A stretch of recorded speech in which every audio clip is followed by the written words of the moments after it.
अच्छा, हम लोगों ने ब्लैक बॉडी रेडिएशंस वगैरह की बात कर ली है, सही है। ओके। अच्छा, एक जुमला याद रखिएगा अपने पास क्लास में कि हम लोगों ने एक लॉ बनाया था बच्चे, वेन्स डिस्प्लेसमेंट लॉ। सही।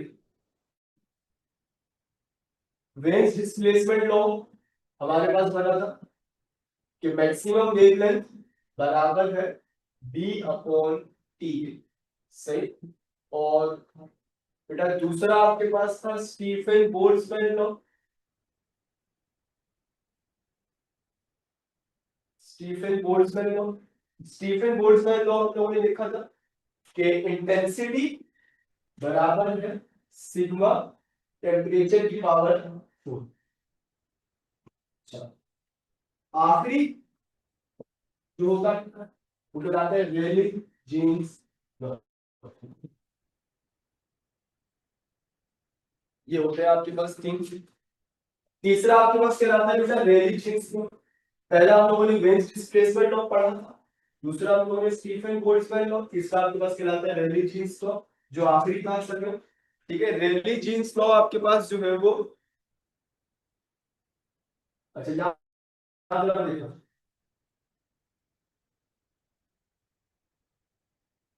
सारे देखो। ये आपके पास है बेटा इंटेंसिटी यानी कि एनर्जी। मुझे बताओ एनर्जी और वेवलेंथ के दरमियान कैसा रिलेशन था, इनवर्स। बिल्कुल वैसे ही मुझे बताओ टेम्परेचर और वेवलेंथ के दरमियान भी कैसा रिलेशन है, इनवर्स। मुझे बताओ मैं इस टी की जगह अगर वेवलेंथ लिखूंगा, और सुनिए बात, अगर मैं इस टेम्परेचर की जगह वेवलेंथ लिखना चाहता हूं तो आमने सामने तो नहीं लिख सकता, मुझे रेसिप्रोकल करना है। यानी कि मुझे अगर इस टेम्परेचर की जगह वेवलेंथ लिखना है तो वो न्यूमरेटर में नहीं आएगा बल्कि किसमें आएगा, डिनोमिनेटर में, क्योंकि दोनों के दरमियान रिलेशन कैसा है, इनवर्स। तो देखो वेवलेंथ और उसकी, मुझे मतलब टेम्परेचर की पावर कितनी है 4, तो वेवलेंथ की पावर भी कितनी आनी चाहिए 4। टेम्परेचर की जगह वेवलेंथ लिखा है, पावर 4 ही रहेगी। और 8 पाई इसका कांस्टेंट, के इसका कांस्टेंट, टेम्परेचर। ठीक है, तो अब जरा मेरी बात सुनिएगा। अगर मुझे, मेरी बात को और सुनना, अगर मुझे यहाँ पे एनर्जी और वेवलेंथ का रिलेशन देखूं तो वो भी इनवर्स ही नजर आ रहा है, जैसे कि पहले प्रूफ हो रहा है। तो बेटा ये पूरा कांस्टेंट है न्यूमरेटर में 8 पाई के टी। ये टेम्परेचर होता है एक पॉइंट का टेम्परेचर, कि भाई एक एक पॉइंट पे मेरे पास कितनी रेडिएशन इमिट आउट हो रही है, जो कि हम लोग पिछली क्लास से बात नहीं कर रहे हैं। और ये वेवलेंथ है आपके पास जिसकी पावर 4। बेटा ये तीन लॉज सुनना, ये तीनों लॉज आपके पास क्लासिकल फिजिक्स के अगेंस्ट में होते हैं। मुझे बताओ हमारा जो चैप्टर है वो मॉडर्न फिजिक्स है, और मॉडर्न फिजिक्स के अंदर हम लोगों ने तमाम टॉपिक्स खत्म कर दिए, और ये तमाम टॉपिक्स क्लासिकल फिजिक्स के अगेंस्ट में है, ये बात याद रखना। आपको पता है ना क्लासिकल फिजिक्स के मुताबिक फोटोन वेव नेचर का होता है, जबकि मॉडर्न फिजिक्स के मुताबिक फोटोन पार्टिकल नेचर का होता है। तो ये सब क्लासिकल फिजिक्स के अगेंस्ट में होते हैं। तो हम लोगों ने, मुझे बताओ जो मॉडर्न फिजिक्स यहाँ पे एंड हो रही है उसके अंदर हम लोगों ने क्या क्या चीजें पढ़ी, मैं आपको फिर दोबारा याद दिलाता हूँ। हमने रिलेटिविटी का टॉपिक पढ़ा, उसके एमसीक्यू साथ में सॉल्व किए थे। हमने कॉम्प्लेक्स इफेक्ट पढ़ा, उसके एमसीक्यू किए। हमने फोटो इलेक्ट्रिक इफेक्ट पढ़ा, उसके एमसीक्यू किए। ठीक है, हम लोगों ने ब्लैक बॉडी रेडिएशन पढ़ी, हम लोगों ने पेयर प्रोडक्शन, पेयर एनालिसिस, ये पूरा मॉडर्न फिजिक्स का टॉपिक। ठीक है, कोई बात इसमें अगर ना समझ में आए तो पूछ लेना, ठीक है। वरना फिर हम लोग आगे बढ़ेंगे, और आगे बढ़ के हम लोग जाएंगे।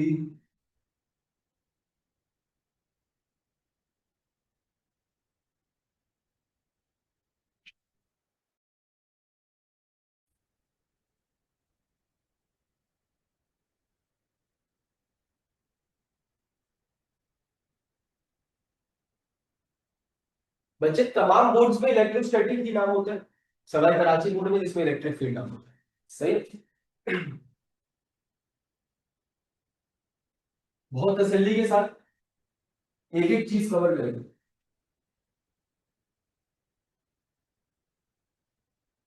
देखो यार, देखो सबसे पहली चीज आपके पास है अगर तो किसी बच्चे को नहीं पता कि चार्ज का मतलब क्या हो, तो भाई जीरो से स्टार्ट कर रहा हूँ बिल्कुल, कि चार्ज हम लोग किसे कहते हैं।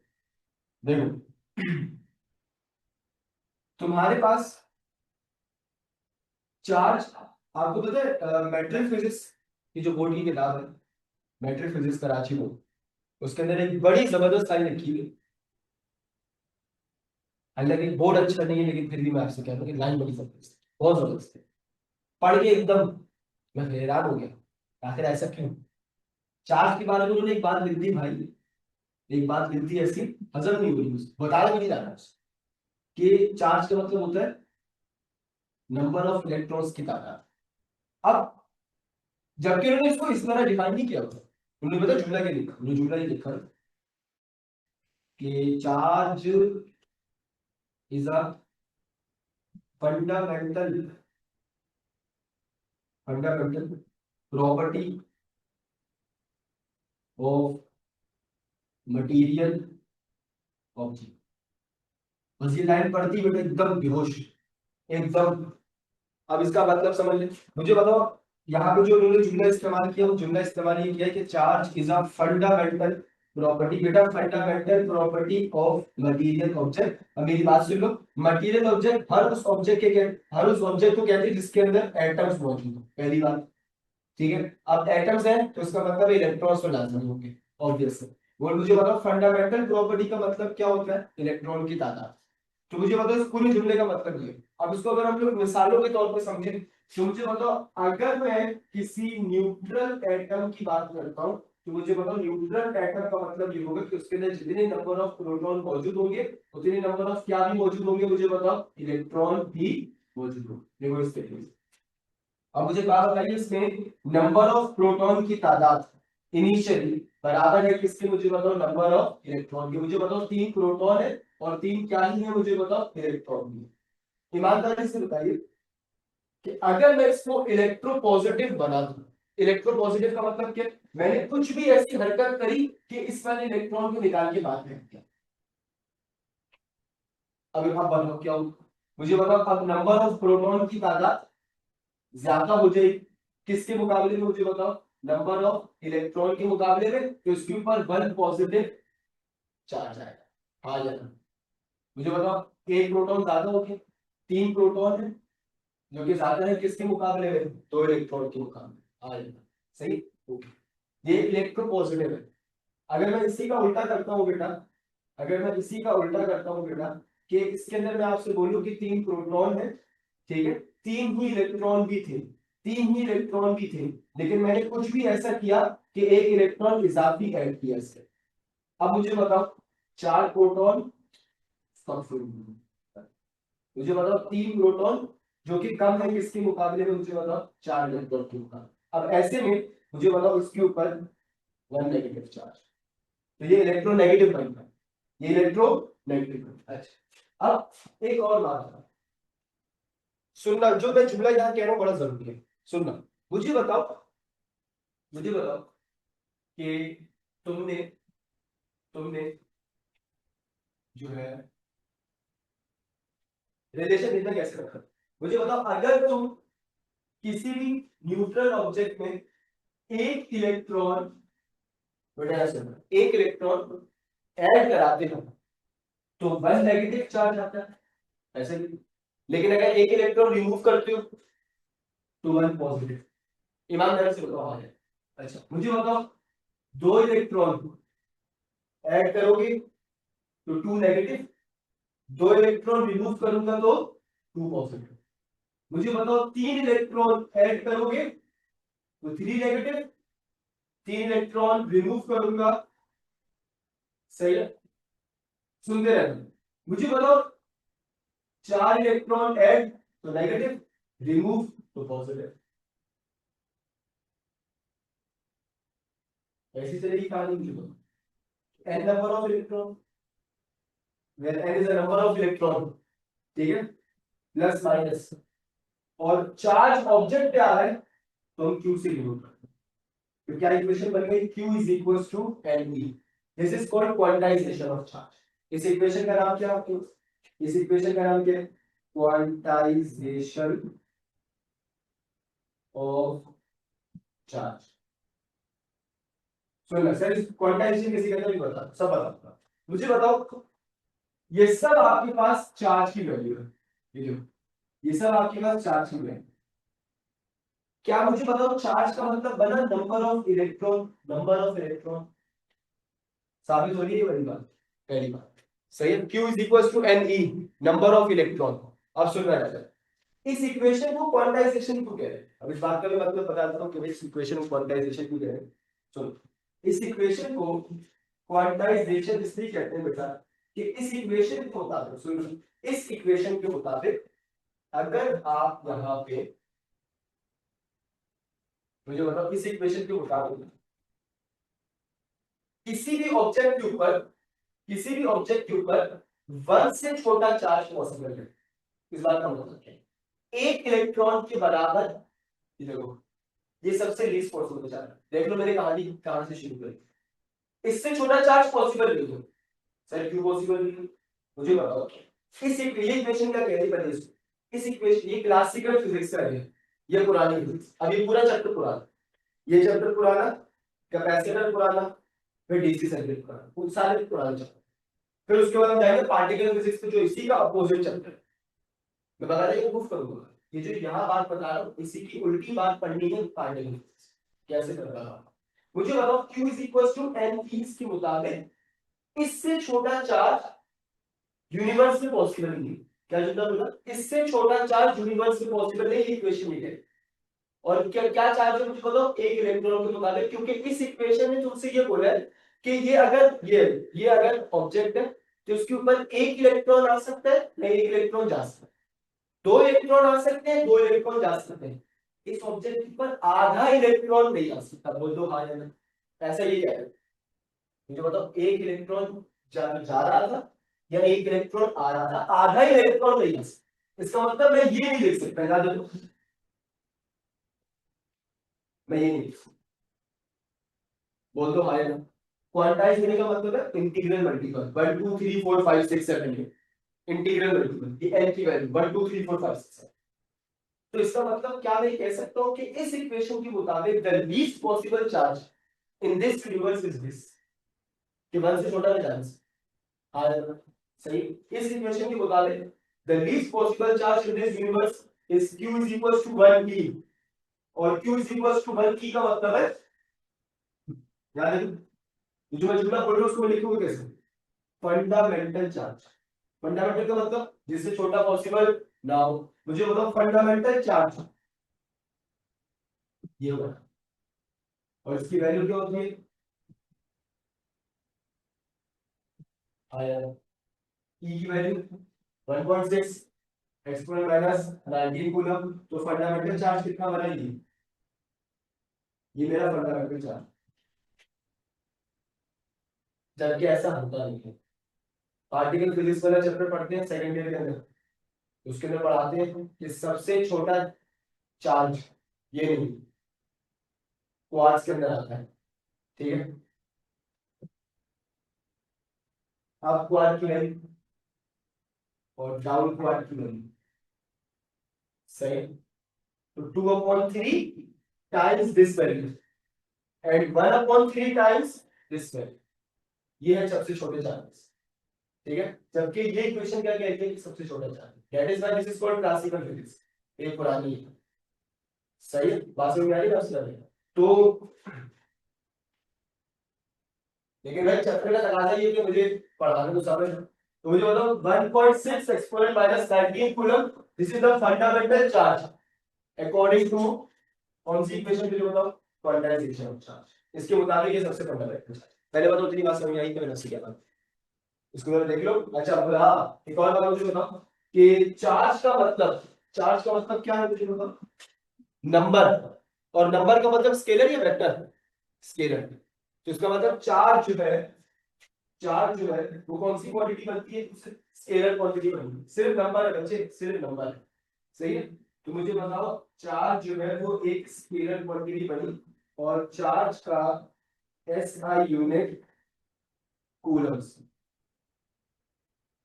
ठीक है, बिल्कुल वैसे कूलम पहला साइंटिस्ट है जिसने क्लासिकल फिजिक्स के अंदर, कूलम पहला साइंटिस्ट है जिसने क्लासिकल फिजिक्स के अंदर इलेक्ट्रोस्टैटिक इंडक्शन वगैरह की बात, कि चार्ज ट्रांसफर हो सकता है।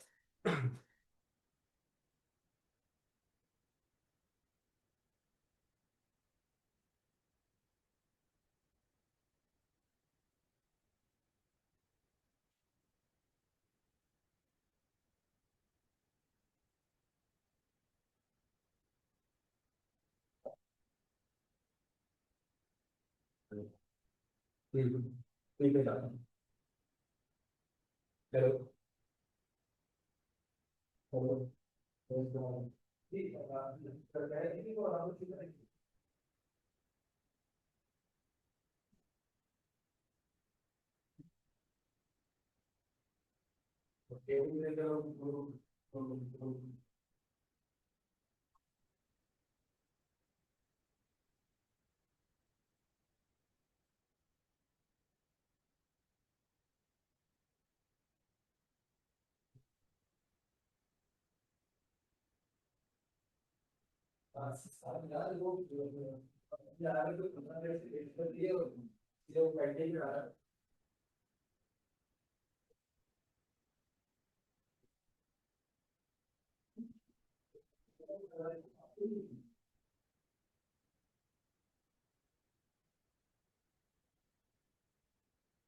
अच्छा। और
वो मुझे पता है कि अगर इन जनरल कोई सा भी ले लो, या तो इलेक्ट्रॉन आए या जाए, इन जनरल कोई सा भी प्लस माइनस अगर मैं लगाना चाहते लगा दो, उससे फर्क नहीं पड़ता, प्लस माइनस हमेशा है।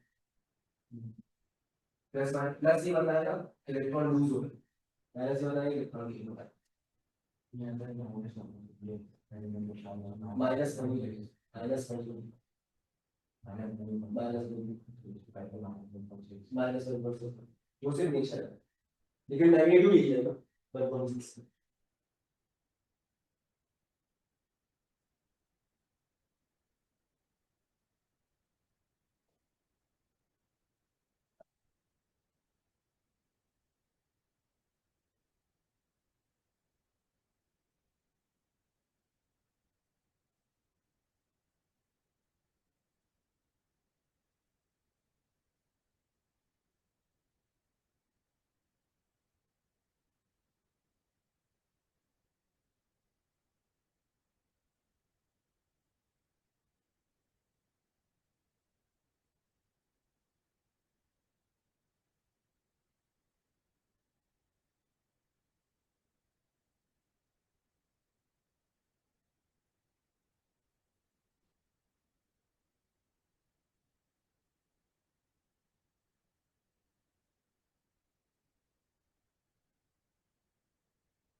अच्छा, कूलम्ब लॉ बड़ा ही इंपॉर्टेंट टॉपिक। इस चैप्टर से ना दो तरह का एमसीक्यू बहुत जबरदस्त आता है, एक कूलम्ब लॉ और दूसरा नल पॉइंट का कॉन्सेप्ट। नल पॉइंट तो आएगा ही आएगा, चाहे कुछ भी कर लो आप। किसी भी यूनिवर्सिटी का टेस्ट पेपर उठा के देख लो, नल पॉइंट का सवाल लाजमी है। कैसा होता है, बड़े जबरदस्त शॉर्ट ट्रिक्स बनाएंगे उसमें। कल वो हमारा टॉपिक है, कल लाजमी उसको कवर करना। ये देखो, अब आपके पास अगर मैं कूलम्ब लॉ की बात करूं,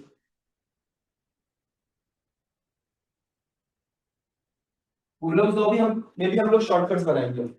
मुझे बताओ कूलम्ब लॉ की सबसे पहली लिमिटेशन। कूलम्ब लॉ इतना है नहीं जितना हम लोग फर्स्ट में पढ़ते हैं, बहुत डिटेल है। मुझे बताओ कूलम्ब लॉ की लिमिटेशन क्या आप लोग जानते हैं? याद रखना, अब ये कोर्स का पार्ट नहीं है, एक्स्ट्रा चीज आपको सिखा दूंगा। सुनिए, चार्जेस की तीन टाइप्स होती है।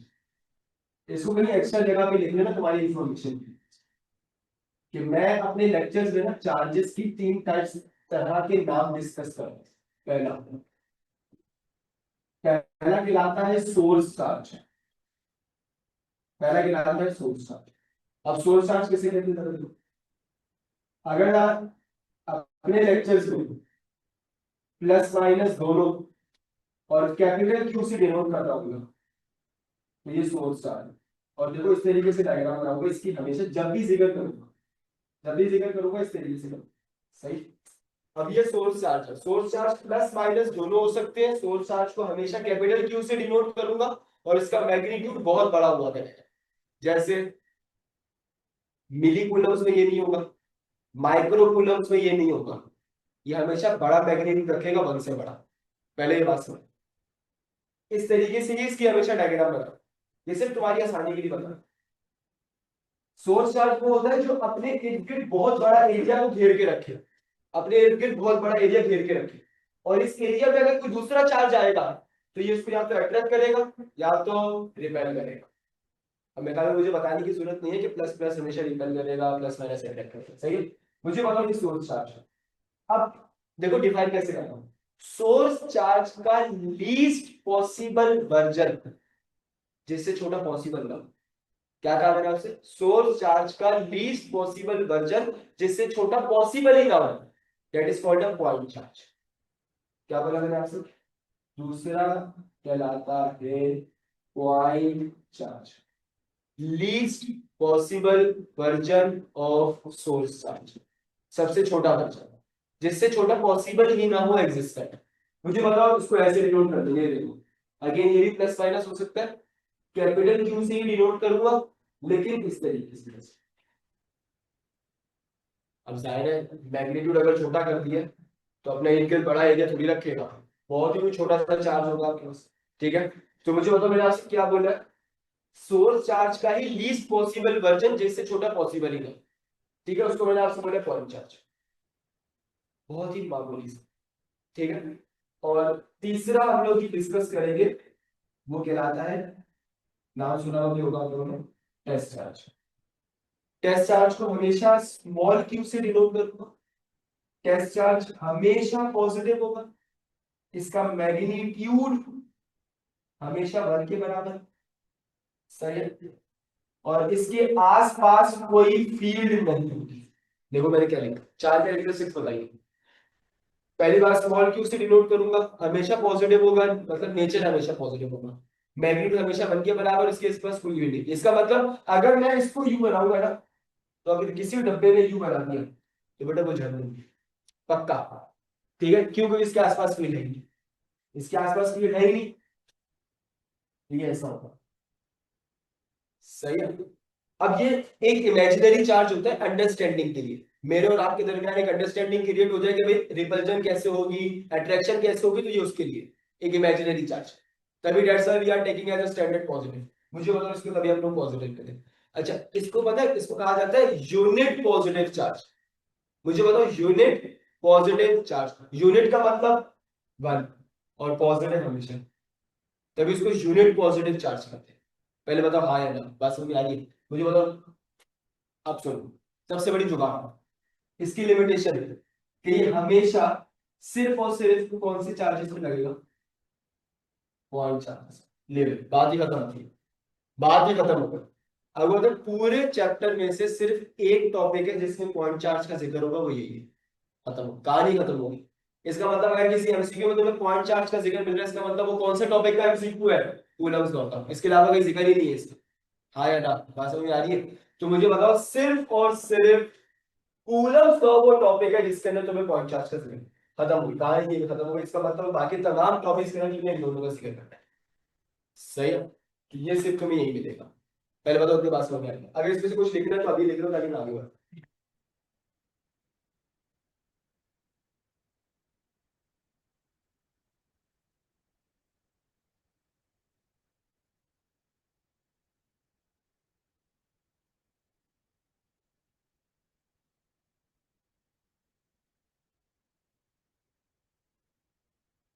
ये जो पॉइंट चार्ज है ना, जो है ना, इसका मैग्नीट्यूड तुम्हें एमसीक्यू में ऐसा मिलेगा, मिली कूलम्स, माइक्रो कूलम्स, ऐसा।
चले, देखो आपके पास अब कूलम्स लॉ क्या कर रहा हूँ, कूलम्स लॉ ये कह रहा है कि भाई दो पॉइंट चार्जेस ले लिया अपने पास, तो मैंने ले लिया Q1, ये एक पॉइंट चार्ज, मैंने ले लिया सेकंड चार्ज, और इन दोनों के सेंटर से लेके सेंटर तक का डिस्टेंस था।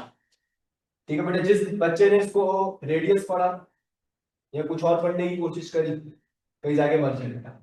क्योंकि मैं उसका कुछ नहीं कर सकता। बेटे डिस्टेंस है दोनों चार्जेस के दरमियान में, सेंटर से लेके सेंटर तक का। मुझे बताओ ये Q1 चार्ज इस Q2 को रिपेल करेगा, बोल दो हाँ या ना जल्दी से। ठीक है, F12, 12 का मतलब पहला वाला दूसरे को रिपेल कर रहा है। मुझे बताओ ये दूसरा चार्ज पहले को रिपेल करेगा, F21। सही है, दूसरा वाला चार्ज पहले को रिपेल करेगा। बेटा they are equal in magnitude but opposite in direction, हमेशा ऐसा ही होगा। सही है, क्या बोला मैंने आपसे, क्या बोला मैंने आपसे, दे आर हमेशा equal in magnitude but opposite in direction. ऐसा भी हो सकता है कि ये हाथी जितना बड़ा चार्ज हो और ये चूंटी जितना छोटा चार्ज हो इसके मुकाबले, लेकिन फिर भी they are equal in magnitude but opposite in direction. नहीं समझ में, नहीं समझ में। भले ये पॉइंट चार्जेस है दोनों, लेकिन ये बड़ा चार्ज है, ये छोटा है, फिर भी ये दोनों एक दूसरे के ऊपर एक जैसी फोर्स है। न्यूटन का थर्ड लॉ फॉलो करना है लास्ट, न्यूटन का थर्ड लॉ फॉलो करना। मतलब मुझे बताओ न्यूटन के थर्ड लॉ के मुताबिक एक्शन रिएक्शन पेयर है, तो मुझे बताओ एक्शन ये रहा तो रिएक्शन ये रहा। सही है, ये दोनों एक्शन रिएक्शन पेयर।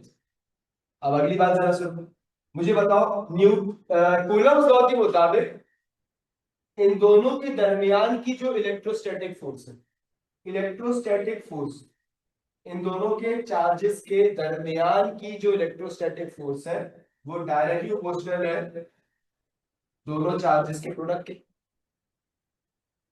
अब मैं अगर आपसे पूछूं कि ये F12 वाला है या F21 वाला है, बता बता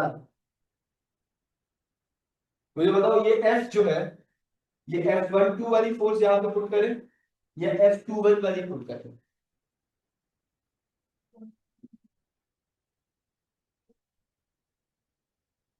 बता।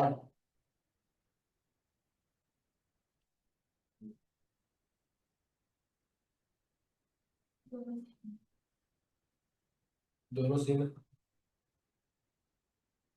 ये दोनों सेम है। सही है।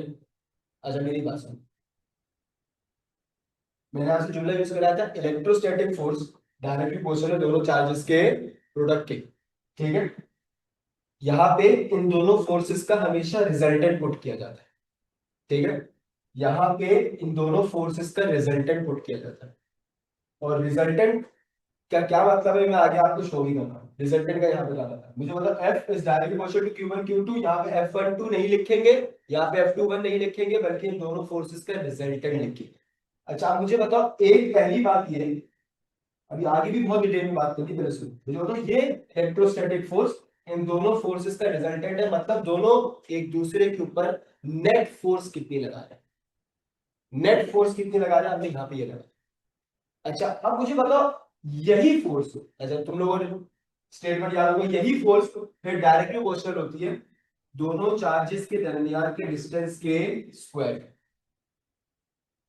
F is inversely proportional to R square.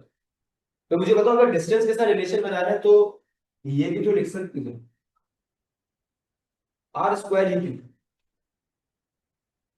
मुझे बताओ अगर डिस्टेंस के साथ रिलेशन बनाना है तो आप ये लिख दो, आर स्क्वायर ही क्यों।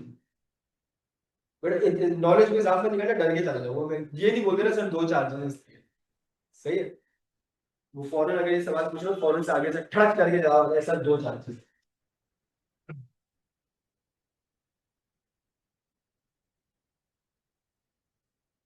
भाई मैट्रिक क्लास में भी पढ़ते हैं लोग तो फर्स्ट ईयर में भी पढ़ते हो।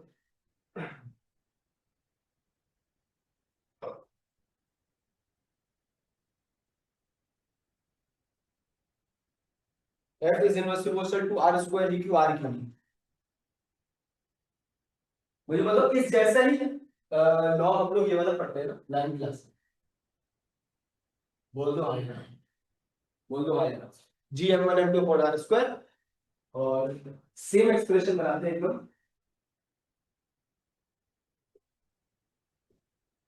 फिर मिलाते हैं। सही है? फिर मिलाते हैं। अभी मैं दोनों की सिमिलैरिटी और डिससिमिलैरिटी भी बताऊंगा, वो भी एमसीक्यू में पूछी थी। ठीक है, अभी तो फिलहाल ये पढ़ लें कि आर स्क्वायर है की। तो किताबें उठा के छान मारोगे तो रीजन लिखा हुआ मेरे मिलेगा कि इनवर्स स्क्वायर लॉ फॉलो होता है। अच्छा अब इस बात का मतलब क्या होता है, दोनों जगहों पे एक जैसा रीजन है, सुन लीजिए बेटा, रीजन याद रखें। मैंने आपसे बोलता कि ये कौन से चार्जेस है बच्चे, पॉइंट चार्जेस। अब सुनो, पॉइंट चार्जेस पहले ही बहुत छोटे थे, मैंने आपसे इसका मैग्नीट्यूड लिखवाया था मिली कूलम्स में या माइक्रो कूलम्स में, बेटा ये दोनों चार्ज, ठीक है। और इन दोनों के सेंटर से लेके सेंटर तक का डिस्टेंस आ है, ठीक है। अब सुनना, पूरी बात सुनना। जब मैं इन दोनों चार्जेस को 2 मीटर के बराबर बढ़ाता हूँ डिस्टेंस, या 2 मीटर के बराबर कम करता हूँ डिस्टेंस, तो फोर्स की जात पे 2 मीटर से कोई फर्क ही नहीं पड़ता। क्या कहा मैंने आपसे पहले, दोबारा बात सुनो, तुम्हें रीजन क्लियर होगा एकदम। ये दोनों चार्जेस हैं Q1 Q2, मैंने इन दोनों के दरमियान का डिस्टेंस बढ़ाया फॉर एग्जाम्पल 2 सेंटीमीटर, चलो 2 सेंटीमीटर बढ़ा, तो मैंने देखा फोर्स की जात पे कोई फर्क नहीं पड़ा, फोर्स जितनी थी वैसी की वैसी है। लेकिन उस 2 मीटर का इफेक्ट जब मैंने स्क्वायर किया, यानी 2 का स्क्वायर कितना हो जाएगा 4, तो 4 का इफेक्ट मेरी फोर्स के साथ होगा। इसका मतलब यानी कि जब मैं सिर्फ लीनियर डिस्टेंस बढ़ाता हूँ, लीनियर का मतलब 2 सेंटीमीटर बढ़ाया, फोर्स के साथ में कोई फर्क ही नहीं पड़ा। फोर्स के साथ में उस समय फर्क पड़ा जब मैं उसी वैल्यू का स्क्वायर करता हूँ, यानी कि 2 का स्क्वायर कितना 4, तो फोर्स के साथ में फर्क पड़ा है। यानी कि अगर मैं 4 सेंटीमीटर बढ़ाता हूँ तो फोर्स की जात पे इतना फर्क नहीं पड़ेगा, लेकिन अगर मैं 4 का स्क्वायर करूं तो कितना हो जाता है 16, तो फोर्स की जात पे बहुत ज्यादा फर्क पड़ जाएगा। इसका मतलब है कि ये फोर्स इतनी छोटी है, सुनना, चार्जेस का मैग्नीट्यूड इतना छोटा है कि वो जो लोग एक दूसरे के ऊपर जो फोर्स लगा रहे हैं वो इतनी छोटी है कि उसका लीनियर डिस्टेंसेस से कोई फर्क ही नहीं पड़ रहा। लेकिन जब मैं उनका स्क्वायर कर रहा हूं तो फोर्स के साथ में फर्क, असल में फोर्स का मैग्नीट्यूड बहुत छोटा है। आपको पता है दो प्रोटॉन्स के दरमियान में जो फोर्स होती है वो एक्सपोनेंट -42 होती है, -42, 42 जीरो लगेंगे। सोचो इतनी सी फोर्स है, इतनी सी फोर्स है दो प्रोटॉन्स के दरमियान में, मैं कितना डिस्टेंस बढ़ाऊंगा तो जाके कुछ फर्क पड़ेगा, क्योंकि फोर्स का मैग्नीट्यूड बहुत छोटा है। बात समझ आ रही, यहाँ पे उल्टा करना, फोर्स का मैग्नीट्यूड बहुत बड़ा है, फोर्स का मैग्नीट्यूड बहुत बड़ा है, जरा से डिस्टेंस हिलाने से उसकी साथ में फर्क तक नहीं पड़ेगा। डिस्टेंस जब बहुत ज्यादा बढ़ाऊंगा तो फोर्स कुछ हिलेगी अपनी जगह से। उल्टा रीजन है दोनों में, यहाँ पे फोर्स बेटा बहुत बड़ी होती है, यहाँ पे फोर्स बहुत छोटी है। दो प्लैनेट्स के दरमियान में जो फोर्स कैलकुलेट करता हूँ ना बेटा, ये याद है ना, ये प्लैनेटरी मोशन के ऊपर लगता है। आपने दो प्लैनेट्स लिखते हैं इस तरीके से, m1 मास m2 मास, दोनों के दरमियान का डिस्टेंस r, ऐसे लिखे जाते हैं लाइन क्लास। तो बेटा ये प्लैनेटरी मोशन के ऊपर लॉ लगा हुआ है। तो प्लैनेट्स का मास बहुत बड़ा, तो फोर्स का मैग्नीट्यूड भी बहुत बड़ा, डायरेक्ट रिलेशन। चार्ज का मैग्नीट्यूड बहुत छोटा है, फोर्स का आंसर भी बहुत छोटा है। हाँ या ना, बात समझ में आ रही है। तो बेटा असल में ये जो यहाँ जुड़ा लिखा है इनवर्स स्क्वायर लॉ, इसका मतलब क्या है, ऐसे लॉस जिसके अंदर पहली बार इनवर्स रिलेशन लगे। क्या इनवर्स रिलेशन है, बिल्कुल है, और साथ में क्या भी लगा हुआ, स्क्वायर लगा हुआ। तो ऐसे आपके कोर्स में सेकेंड ईयर तक सिर्फ दो लॉस, और ये दो, बस। यूनिवर्सिटी लाइफ में जाएंगे और भी इस तरह के लॉस पढ़ेंगे, ठीक है। खान बोर्ड की जो सेकंड ईयर का नया कोर्स आया उसके अंदर एक और लॉ इसके अंदर ऐड हो गया, ये केपलर्स लॉ, प्लैनेटरी मोशन के ऊपर ही लगा हुआ है, ठीक है, वो भी इसी के कवर है। तो ये मैं बात तुम्हें बताने की कोशिश करूंगा। और हाँ, जो एमसीक्यू पूछा गया वो यहाँ से वो क्या है कि इन दोनों लॉस के दरमियान में दो डिसिमिलैरिटी बता दो मैं, दो डिसिमिलैरिटी, डिसिमिलैरिटी क्या है? बता दो, दो डिसिमिलैरिटी। ऐसी कोई बात नहीं करना कि सर यहाँ चार्ज है यहाँ मास है, नहीं, मुझे चाहिए ही नहीं है, ये बच्चों वाली बात है। ठीक है, ऐसी चीज जो एमसीयू की लेवल पे बची है। हम्म, सही है। और कोई, बता दो जल्दी बता दो, लिखा हुआ है आपके सामने ही लिखा, आंखों से ओझल नहीं, बता दो जल्दी।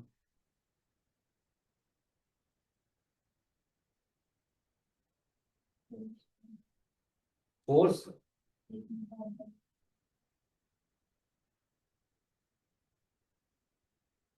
बताओ, इसका स्टेटमेंट याद करो क्या होता है। the force of attraction between the two bodies are always directly proportional to the product of magnitude of charge and inversely proportional to the square of the distance. Statement की शुरुआत कहाँ से बोली? फोर्स ऑफ एट्रैक्शन आया ना, इस इनमें हमेशा फोर्स ऑफ एट्रैक्शन ही होती है, सही है। और यहाँ फोर्स ऑफ एट्रैक्शन भी हो सकती है और फोर्स ऑफ रिपल्जन, बेटा ये रिपल्सिव फोर्स है, उठा के उसको माइनस कर दो, अट्रैक्टिव बन जाएगा, आया ना, सही है। पहली डिसिमिलरिटी समझ में आई कि वहां पे हमेशा फोर्स ऑफ अट्रैक्शन का जिक्र होगा, यहाँ फोर्स ऑफ रिपल्जन भी हो सकती है, फोर्स ऑफ अट्रैक्शन भी हो सकती है, depends upon the nature of charges, हाँ या ना, पहली बात समझिए। अच्छा मुझे बताओ, जब आप लोग इन दोनों एक्सप्रेशंस को मिलाते हैं, अगली बात भी बता देता हूँ, जब आप इन दोनों एक्सप्रेशंस को मिलाते हैं तो मिलाने के नतीजे में आपका ये फॉर्मूला बन के आता है, बता दो हाँ या ना, कि Q1 Q2 divided by R square, proportionality का साइन हटाते हैं तो क्या आ जाता है। तो ये जो के होता है, ये जो के होता है ये असल में कूलम्ब्स कांस्टेंट तो होता है, ये जो के है ये आपके पास कूलम्ब्स कांस्टेंट तो होता है, लेकिन ये कूलम्ब्स कांस्टेंट डिपेंड करता है, ये डिपेंड करता है बेटा, डिपेंड अपॉन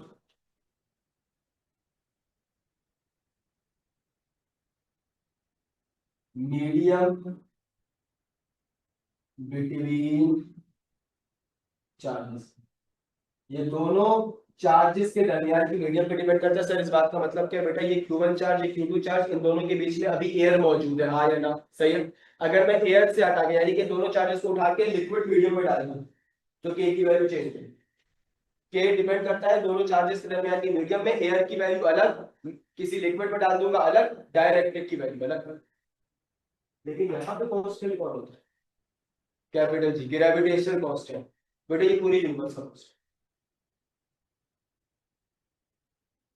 अर्थ में रखो जी की वैल्यू वही रहेगी, मार्स पे चले जाओ जी की वैल्यू की, प्लूटो पे चले जाओ जी की वैल्यू वही, कहीं पर भी चले जाओ यूनिवर्स में जी की वैल्यू वही। सर क्यों? क्योंकि बेटा ये जो आपकी यूनिवर्स है उसका नाम क्या है? मिल्की वे यूनिवर्स, उसके लिए कैपिटल जी की वैल्यू कांस्टेंट है 6.67 एक्सपोनेंट माइनस 11, हाँ या ना, सही। तो ये उसकी वैल्यू कांस्टेंट, अगर तुम कहीं भी चले नासा के साथ बैठ के नहीं निकल जाए, जी की वैल्यू कैलकुलेट करते हैं।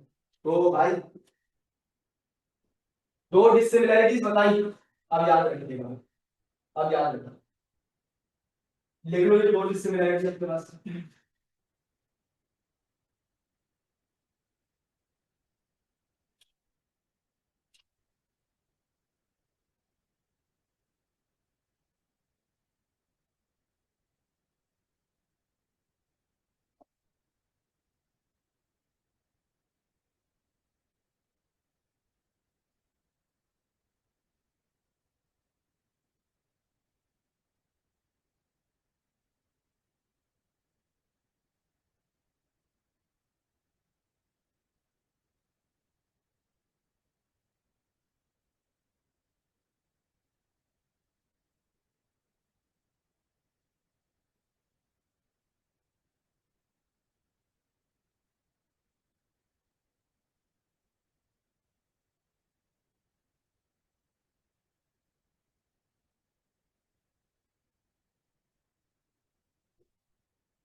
हाँ भाई, दो डिसिमिलैरिटीज बताया आप लोगों ने लिखी है। अच्छा, मेरा जो फॉर्मूला बना बच्चे वो बना F is equals to K Q one Q two divide by R square, सही है। अच्छा, अब ना बड़ी इंपॉर्टेंट बातें करनी है कुछ एमसीक्यू से रिलेटेड। हम लोग बनाएंगे, यहाँ देखो हम लोग बनाएंगे टोटल दो केसेस पहले बनाएंगे, बल्कि तीन केसेस बनाएंगे, तीन केसेस बनाएंगे एमसीक्यूज के लिए, जिस तरह के फॉर्मूले बने आपके पास के बनते हैं। तो स्टार्ट करते हैं, पहले केसेस बना लेंगे, यूज कर लेते हैं, उसके बाद आगे चलते हैं। तो मुझे बताओ, हमारा जो फॉर्मूला बना वो बना F is equal to K Q by Q two divide by R square, ठीक है। पहला केस बनाते हैं, बनाए, चलो याद रखो। मुझे बताओ पहला केस एक के, ये आपके पास दो चार्जेस, ठीक है, और इन दो चार्जेस को मैंने एक स्पेसिफिक डिस्टेंस पे रखा है, ठीक है। इसको कह दिया Q1, इसको कह दिया Q2, और इन दोनों के दरमियान जो force of electrostatic force of attraction या रिपल्जन वो सवाल में गिवन। वो कहते हैं अगर आप इन दोनों चार्जेस की जगह कोई से दूसरे चार्जेस लाके यहाँ रखते हैं, तो उसे कह दूंगा Q1 डैश Q2 डैश, बोल देगा नए चार्जेस के दरमियान फोर्स। मुझे बताओ क्या मैंने डिस्टेंस को चेंज किया? नहीं किया। मुझे बताओ मैंने उसी डिस्टेंस के ऊपर दूसरे दो चार्जेस लाके रखे। इसका मतलब पहला केस क्या बनेगा, चार्ज चेंज हो रहा है, डिस्टेंस सेम है। दूसरा केस उल्टा कर दो, डिस्टेंस चेंज हो रहा है, चार्ज सेम है। तीसरा केस दोनों चेंज हो रहे हैं, वो सबसे मुश्किल है, ठीक है। तीसरा केस आगे बाद दोनों चीजें चेंज हो रही है और उसको संभालना है, ठीक है। तो मुझे बताओ पहला केस स्टार्ट नहीं से करते हैं। Case number one, case number one, मुझे बताओ क्या बोला मैंने आपसे, चार्ज चेंज हो रहा है, चार्ज चेंज हो रहा है, डिस्टेंस सेम। अच्छा मुझे बताओ क्या मैंने मीडियम चेंज किया? क्या मैंने मीडियम चेंज किया? नहीं। मुझे बताओ उसी मीडियम में लाके रखा तो के की वैल्यू भी चेंज नहीं होगी, के सिर्फ और सिर्फ मीडियम की वजह से चेंज होगी, तो के भी भूल लो, ठीक है। तो मुझे बताओ, याद है, पहले बेटा पहले सीधा शॉर्टकट बना ले, सॉल्व करें। मुझे बताओ F1 फोर्स वो होगी जो सवाल में गिवन है, जब चार्ज मिला है Q1 Q2 divide by R square. F1 force सवाल में गिवन है, ठीक है। मुझे बताओ F2 फोर्स फाइंड आउट करनी होगी जब चार्जेस की वैल्यू चेंज हो गई, Q1 की जगह Q1 डैश, Q2 की जगह Q2 dash, divide by R square will be same. मुझे बताओ दोनों तरफ डिवाइड करना है। मुझे बताओ F1 अपॉन F2, k से k कैंसिल, r स्क्वायर से r square cancel. we will use only this formula q1 q2 divided by q1 dash and q2 dash, ये डायरेक्ट यूज करेंगे। लंबी करता हूं मैं नजर, सही है। मुझे बताओ आप लोग ये डायरेक्ट फॉर्मूला यूज करेंगे, आप लोग ये चीज अपने पास लिखेंगे, आपको सवाल नहीं।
देखो चार्जेस ऑन टू स्फीयर्स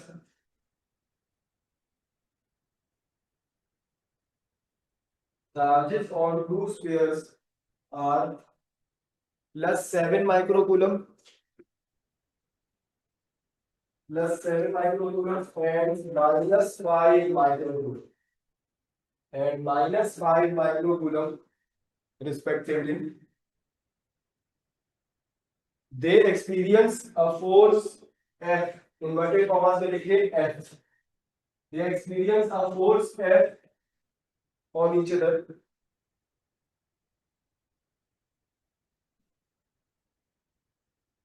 आगे देखिए, if the additional charge of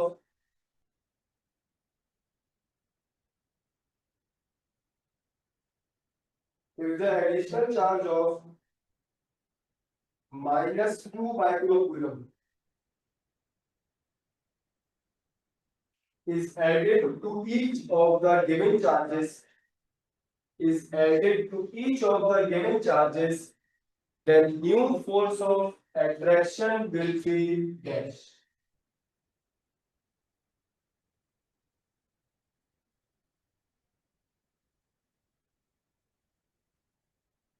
The new force of attraction will be dash. ये सवाल वैल्यू चेंज होगी बहुत बार आता है, सही।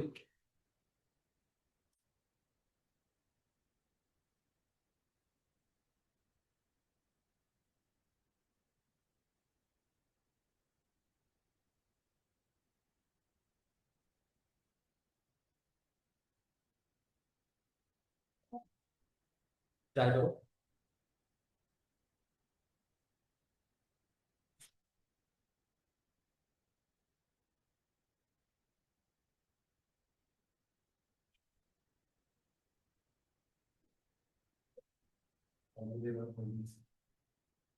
पहला चार्ज था -7, ओ सॉरी +7 माइक्रोकूलम और दूसरा था -5 माइक्रोकूलम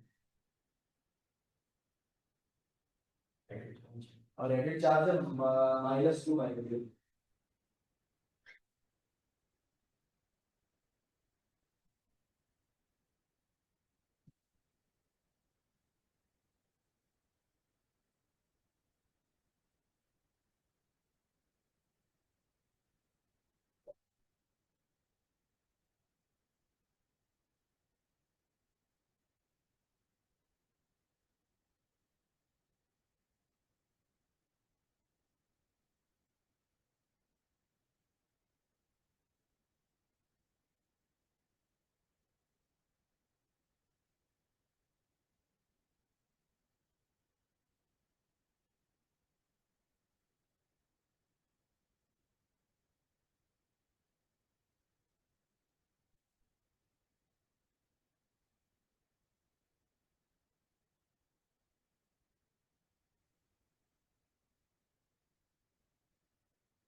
बढ़िया है।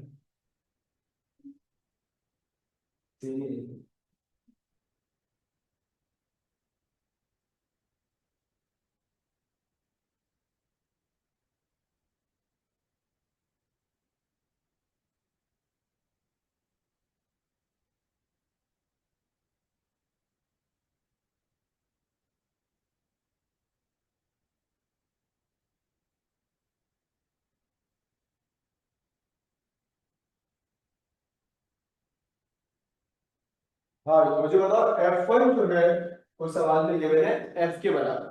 मुझे बताओ जो मेरा रेशियो है वो असल में चार्जेस के प्रोडक्ट पे डिपेंड करता है। अगर मैं देखूं Q1 Q2, मुझे बताओ इनिशियल Q1 Q2 का प्रोडक्ट किसके बराबर है। मुझे बताओ 7 माइक्रो का मतलब एक्सपोनेंट -6। हाँ भाई, और मुझे बताओ Q2 का मतलब क्या है, -5। ऐसा ही है। तो ये लो, ठीक है। प्रोडक्ट लेते हुए बेटा कभी भी माइनस साइन यूज करते नहीं हम लोग। 7 5 का 35 एक्सपोनेंट -12 दोनों ऐड होते हैं -6 -6। ठीक है, ये Q1 Q2 की वैल्यू है। अब सुनिए एडिशन के लिए क्या करना है मुझे बताओ।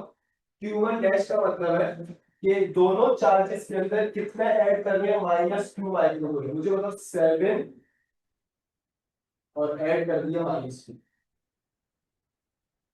जल्दी से बताओ क्या बनता है 5 -6। एडिशन में बेटा इन दोनों को पावर्स को ऐड कर दिया है। सही। अच्छा मुझे बताओ Q2 डैश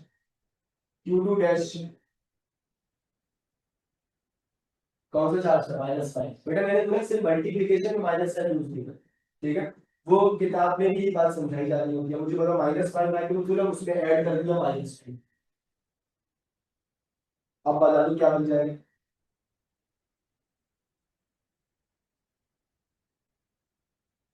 हाँ या ना, जल्दी से बता, झूठ ना बोलना। मुझे बताओ Q1 डैश और Q2 डैश का गुणा किया इस बार। 5 को किससे मल्टीप्लाई करा रहा है 7 से। इस बार भी मेरी जो वैल्यू है क्या आएगी, क्या आएगी, हाँ या ना। ठीक है, मुझे बताओ रेशियो में वैल्यूज पुट कर रहे हैं। F1 किसके बराबर थी, यहाँ पर F1 किसके बराबर थी, सिर्फ F के। ये आपको निकालनी है। ऊपर वैल्यू क्या पुट करूंगा, ये। नीचे वैल्यू भी क्या पुट करूंगा, यही। मुझे बताओ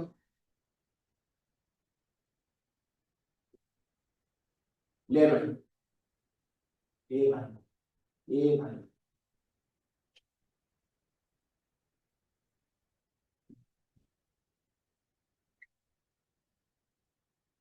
कैंसिलेशन के बाद क्या बचा 1।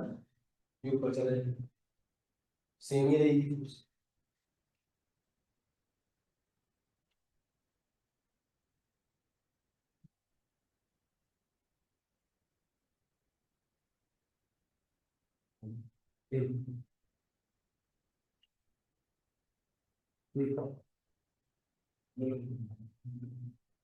मल्टीप्लिकेशन को मैं इसमें भी ले होती क्योंकि चार्ज की स्केलर तो नहीं होता है ऐसा।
बेटा आप लोगों ने मुस्तफा कमाल का बयान सुना,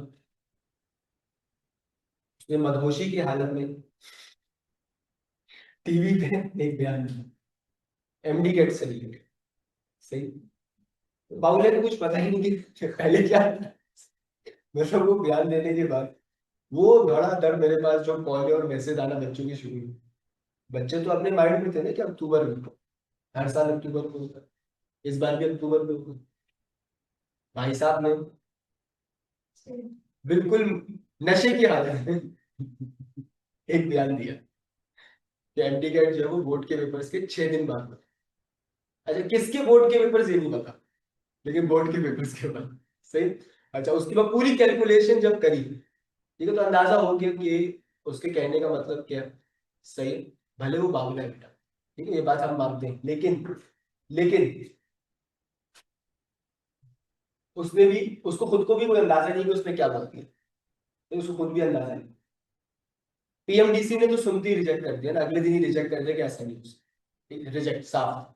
ठीक है, वो बच्चे फौरन काम था, फिर मैंने बच्चों को बता दिया, बेटा उन्होंने सुनते ही रिजेक्ट कर दिया, आप टेंशन न लें। जब तक पीएमडीसी कुछ नहीं करेगी कुछ नहीं हो सकता। ऐसा होता है बेटा, हर साल एक नई चीज उजागर होती है, वो बच्चे पाकिस्तान में क्या कुछ भी हो सकता है।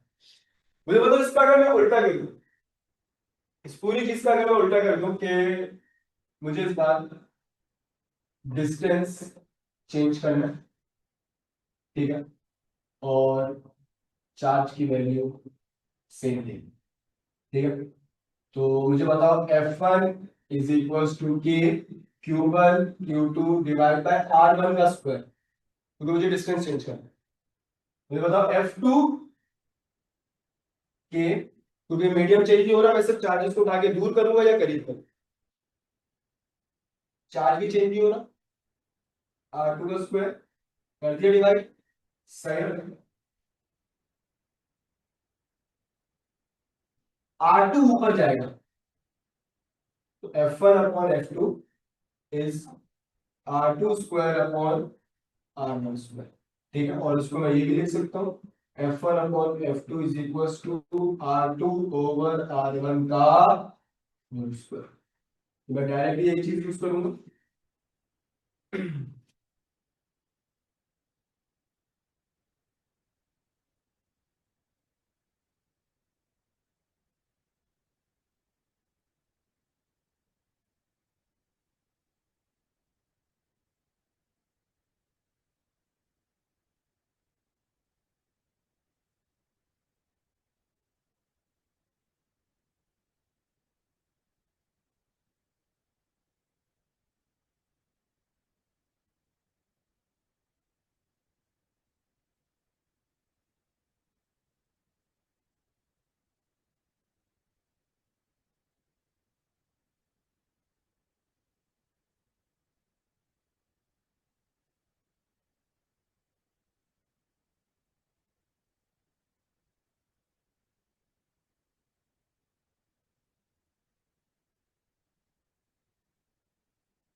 साथ ही एक बात मुझे कि भाई इस बार चार्ज और डिस्टेंस दोनों चेंज होंगे अगर,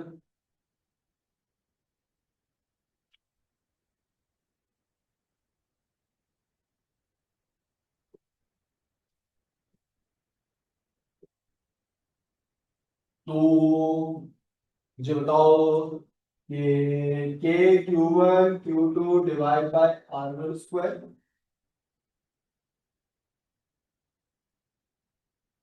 और डिवाइड होगा के Q1 dash Q2 dash divide bye R2 square, के से के तो मर जाएगा।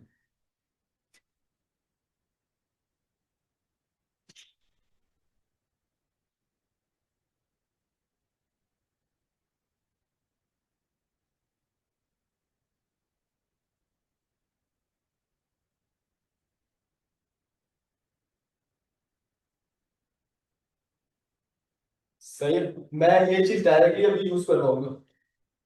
तो एक ही स्टेप में हम लोग अपना आंसर निकालेंगे, जरा देखिएगा सवाल, देखिएगा अपने पास। Two charges of two charges of equal magnitude placed at a distance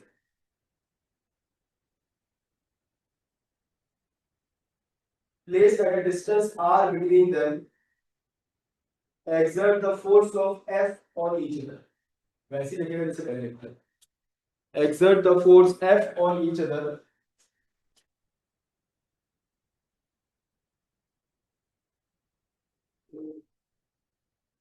आगे लिखिए if charges are half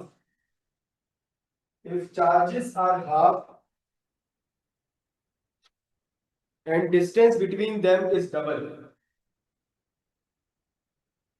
if charges are half and distance between them is double, the new force will be dash। The new force will be dash।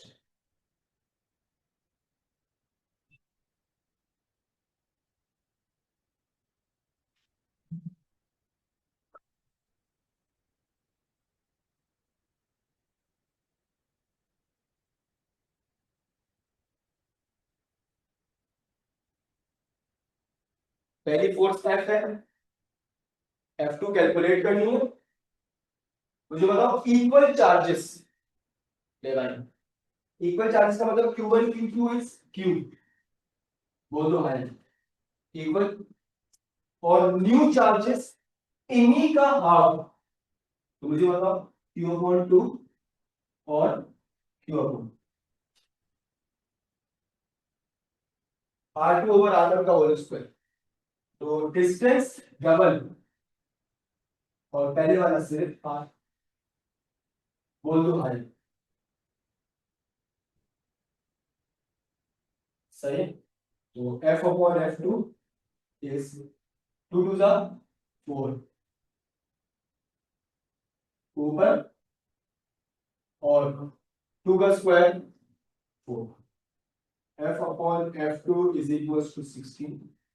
F2 निकालना है तो ऊपर फेंक दूंगा, तो force कितने गुना कम होगी, 16 गुना कम होगा।